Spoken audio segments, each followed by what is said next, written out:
It's Bourbon Night. Hello, I'm Chad. I'm Sarah. Sarah, I think we have something from Tennessee on the table, which isn't completely unusual, but what it is unusual. Yep, it's Jack Daniel's 10-year.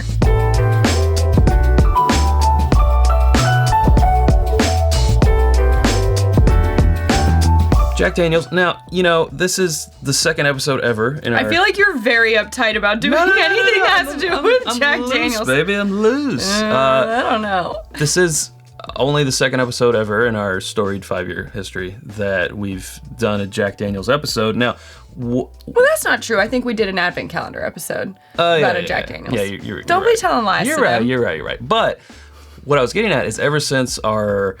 Two Kentuckians try 7 different Jack Daniels episode, our opinion of it has changed. Mostly for the better in those, single barrel proof offerings of both the rye and the non-rye. Right. The rye and the Tennessee whiskey. Sure. It's not bourbon even though. We don't touch that. Don't even touch that today. No.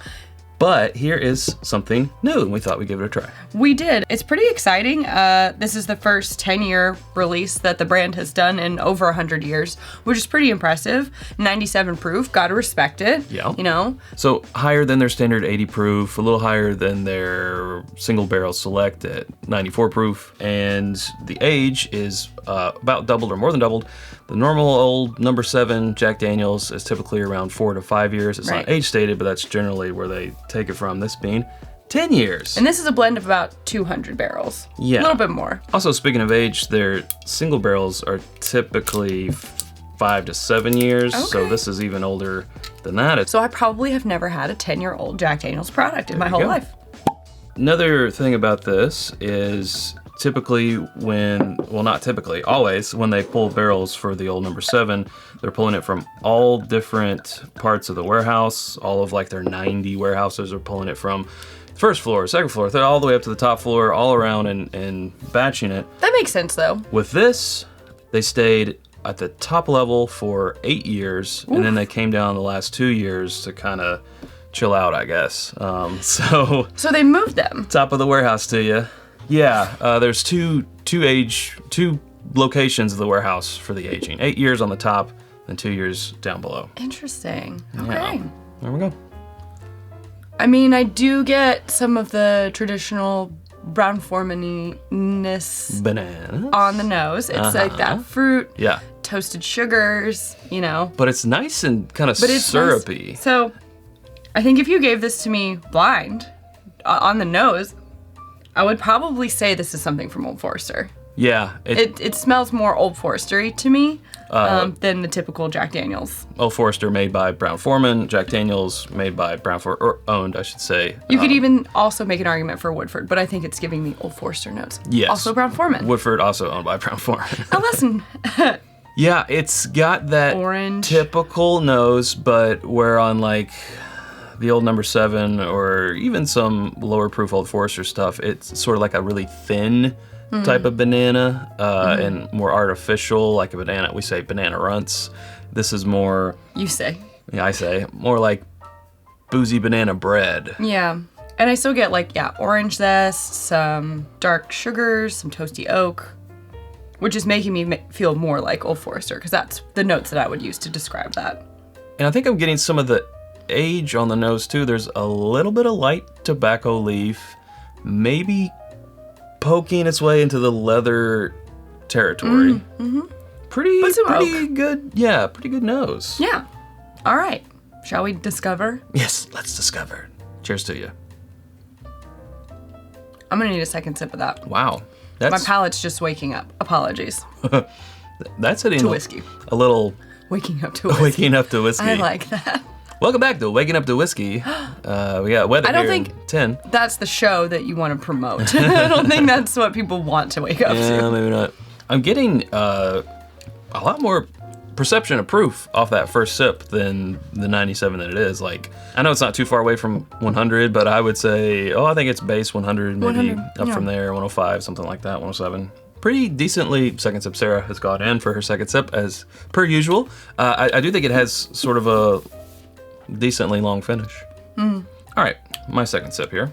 So the first thing I noticed about this was that it is tannic. like the sides of my tongue immediately were like, I don't know if it's dry. It's just like this sensation in my mouth. And like a tobacco note, some oak definitely are more forward than like, normally with, I guess Brown-Forman products, I expect a little bit more sweetness. Sure. So I think we're definitely seeing the influence of the age there. And it's got like a nice little, little rye spice poking through, little lingers on the finish, nice little warmth. That's kind of almost like, for me, it was sort of an afterthought. It was kind of like, oh yeah, and it's got some rye spice in there too, because everything else was just so much more pronounced. I get some... Definitely get some like oaky char tobacco. I say boozy fruit. But that's only because to me it tastes like something that's being sort of flambéed or reduced, like a topping that would go on a dessert that isn't, you're eating fruit, but it's been prepared in alcohol. So it's not really fruit anymore because it's been put sugars and alcohols and boozy. Reduced down. So I feel like, anytime I say boozy fruit, people are like, what is he talking about? It's alcohol. They're probably thinking of like the fruit that's in those Everclear punch bowls from like college parties or whatever. Yeah, but so that's the feelings that I'm getting. And it's almost sort of like again, I keep saying things that people are going to be like, what is he talking about? I am always like that. It's intoxicating, okay? Now, yes, I know, it's alcohol. Derp. That's not what I mean. There's something about it that's sort of just like... Like it brings you in. It's a little, I don't know. It's different than a normal feeling. Is it a good feeling or a bad feeling? Oh, I love it. Okay, he likes it. Yeah, it's great. So, it's great. Help us understand. What's happening over there? I know, use your words.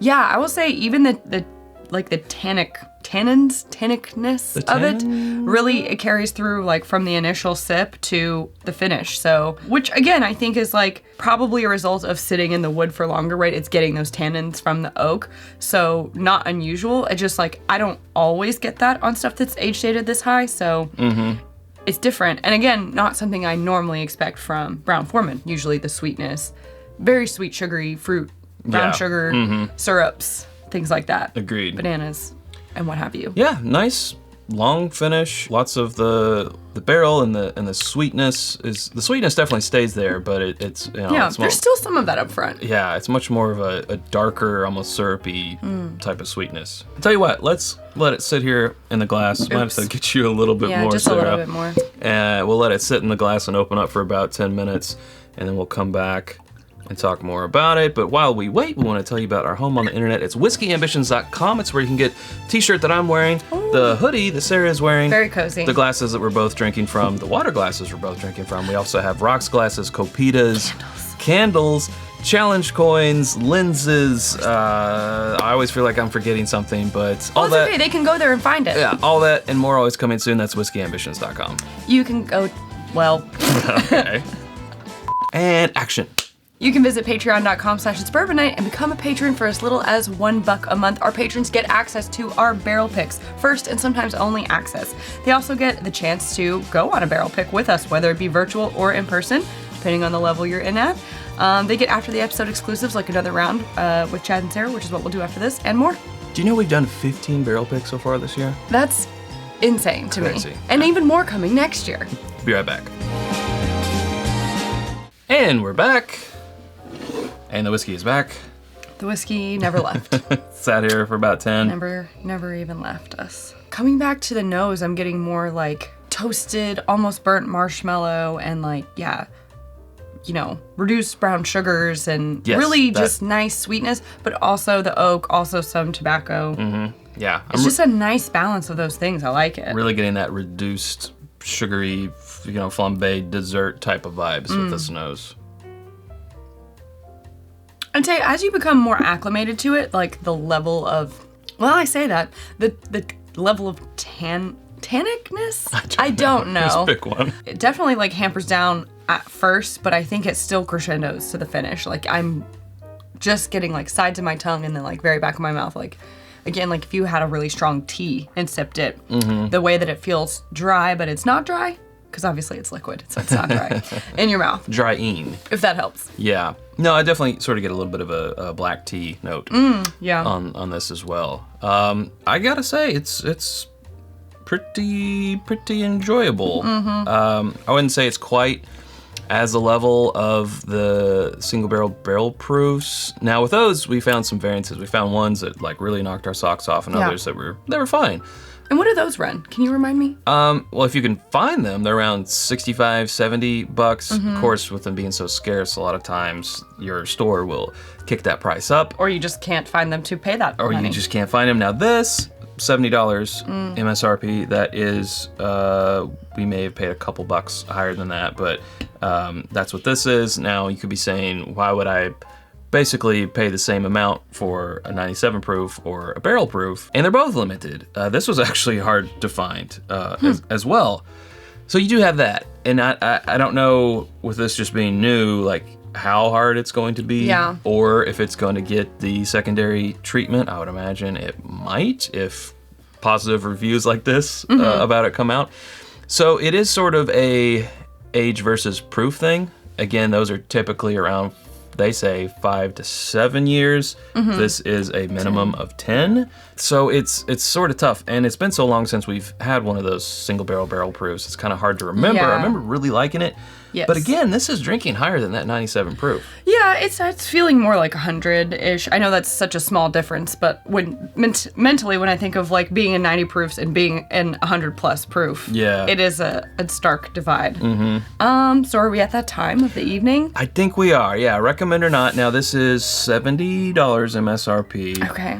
I do have to say, for it being 17 points higher in proof than the old number 7, this is a big improvement. Big, like, well, unless you love regular old. Well, I can only speak of my, that's true. of my own perception. Leaps and bounds better. Leaps and bounds better than the number 7. It's in another universe than the Gentleman Jack. Let's get that right. Now, again, compared to the barrel proofs, I don't know, we'd have to do that, but I'm liking what's in the glass. I gotta tell you, I'm really liking it. Yeah, my thought is, if this is a limited release and the single barrel proofs are also a limited release and they're within the same pricing ballpark, I'm gonna go based on my memory of tasting those single barrel proofs and how I felt about them. Yep. I'm gonna go that direction if I'm gonna spend the money and spend the time and energy looking for something. Sure. This is good. Like you said, I agree. I would never have thought that we could see this kind of expression come within the same family as regular Jack Daniels. Right, So I'm super impressed by it. I think it's great. I love this direction. I want to see them keep going there. For me, this particularly is too tannic for my taste. So I'm not saying I would be disappointed if I spent $70 on this bottle. And I think if you like Jack Daniels, it's worth spending the $70 on this bottle.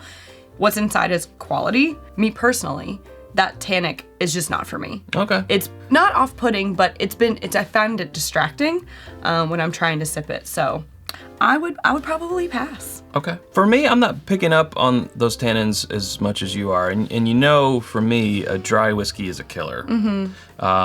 It's not really drying my mouth out. So I'm not having sort of that sticking point. For me, it's sort of this version I think a lot of people out there love in the Old Forester area, the Jack Daniels area, I guess, but we're a lot more familiar with Old Forester. Now, people love that I can usually not get behind because I'm like, it's just too much sweet banana or whatever it is.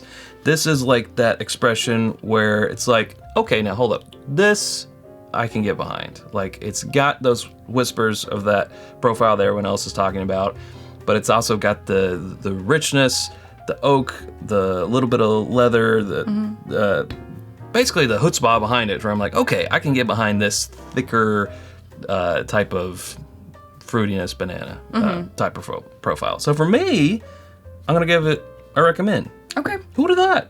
Who would have thought this would have happened? I mean, fair enough. We're allowed to differ. Well, how about this? If you made it this far in the episode, we're gonna do something a little controversial. Put down in the comments, Jack Daniels is, finish it, a bourbon, not a bourbon. You are trying to, why are you trying to start fights in the comments?